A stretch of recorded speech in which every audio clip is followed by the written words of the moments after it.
What if you had been taught something your whole life that turned out not to be true?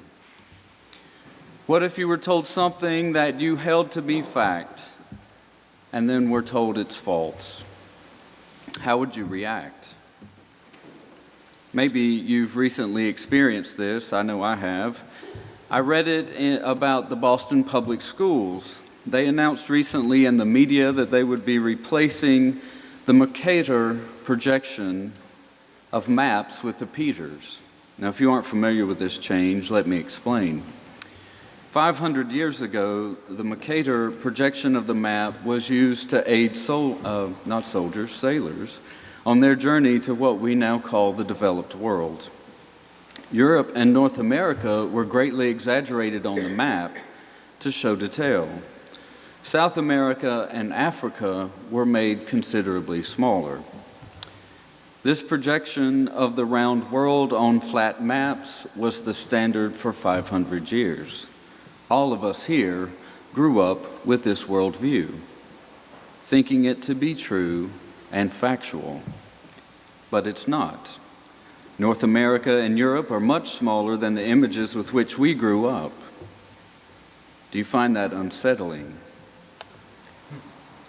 Sometimes, at least in retrospect, we may find old beliefs to be even comical. There was a pastor in West Tennessee who told this story.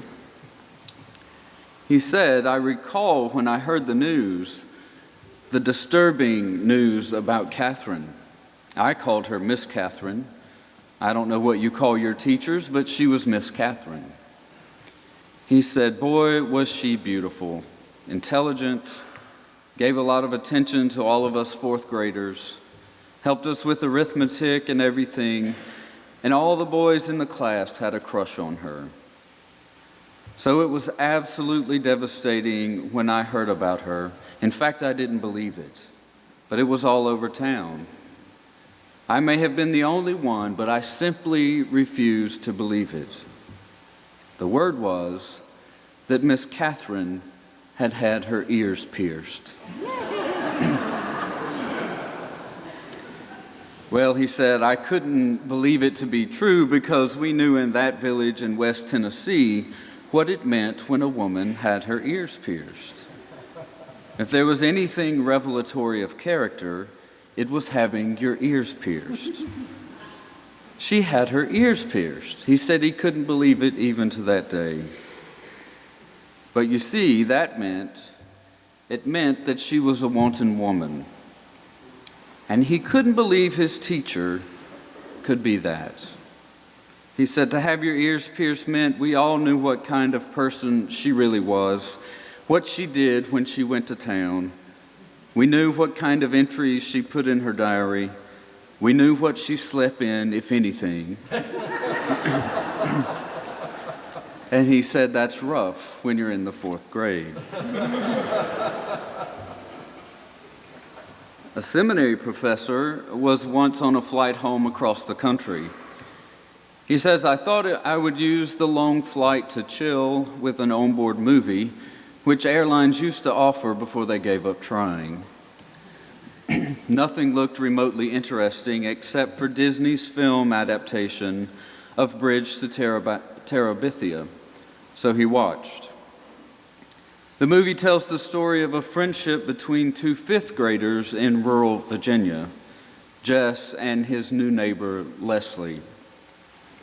Jess is a shy and self-conscious boy from a poor fundamentalist Christian family. And Leslie couldn't be more opposite. An a-religious, free spirit with a contagious imagination who looks at life as one adventure after another. They became close friends. But Jess isn't always sure what to think about Leslie's nonconformist ideas. In one scene, Jess and Leslie, along with Jess's spunky little sister, Maybelle, are in the back of the family pickup on the way home from church. Jess had invited Leslie, who seems to have spent her entire life insulated from the kind of world Jess took for granted. For Leslie, going to church is another opportunity for an adventure into the unknown.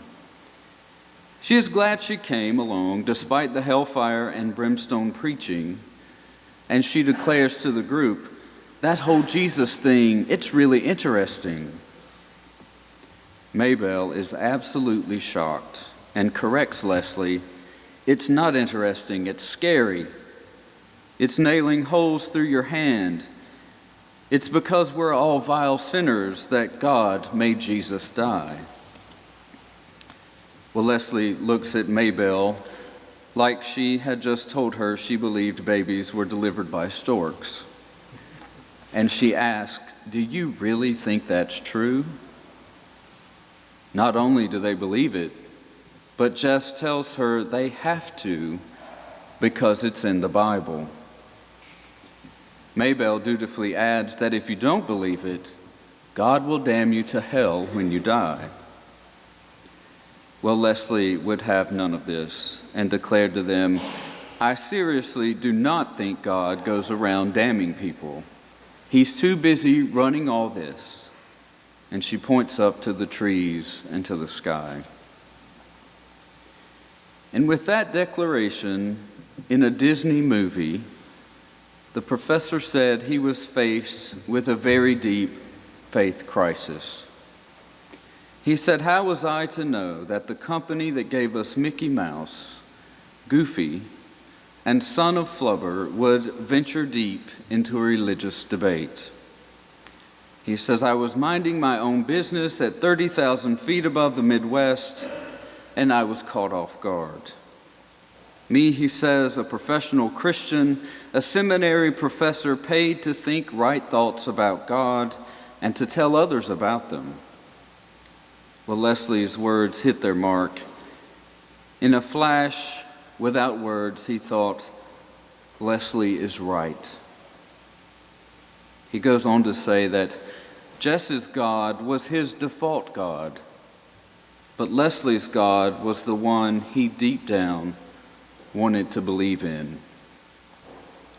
He says, "My inner Maybelle reacted quickly. An aggressive, panicked voice scolded me for slipping off the rails. After all, I wasn't calling into question some side issue of faith, like whether God wanted me to give up coffee or chocolate for Lent. But he was faced with a central question, perhaps the question: what is God like? What is God like? Jesus heals a man born blind. No one could do that. No one had restored eyesight to an eye that was malformed at birth.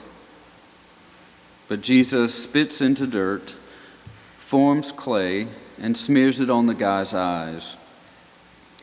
And Jesus performs this miracle on the day in which, according to Genesis, God rested from creating.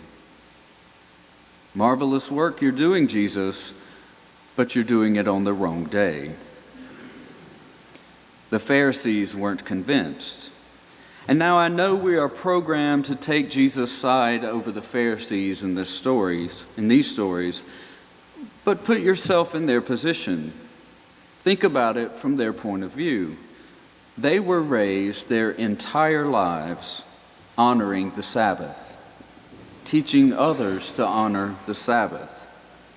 They were the keepers of the law, and the law says you don't go running off in any direction on the Sabbath, but you stop and rest. You think about it and pray about it. The Sabbath is holy, and you must treat it as if it's holy. And Jesus comes along, seemingly ignoring the rules, heals a man with mud and spit. And the writer of John's Gospel says, they, the Pharisees, were divided. The Pharisees' division is actually our own. It's our own internal struggle with our default God, the one in whom we desperately want to believe in. Sometimes God does something so radical that we have to go back to the clay from which we were made and rethink our relationship with God. Sometimes things that we have been taught as immutable truths since birth, either by religion or by life, those things are confronted by the Spirit of God, and we have to go back and again ask the question, what is God like? And it's hard when the Spirit of God moves in ways we least expect. What is God like? A rule giver who demands perfection? A God who is more concerned with right belief than right action? A God who is swift to condemn and slow to forgive? Or a God that heals when healing was thought impossible? A God who walks through dark valleys with us? A God who says all are welcome? In which do you place your trust? Amen.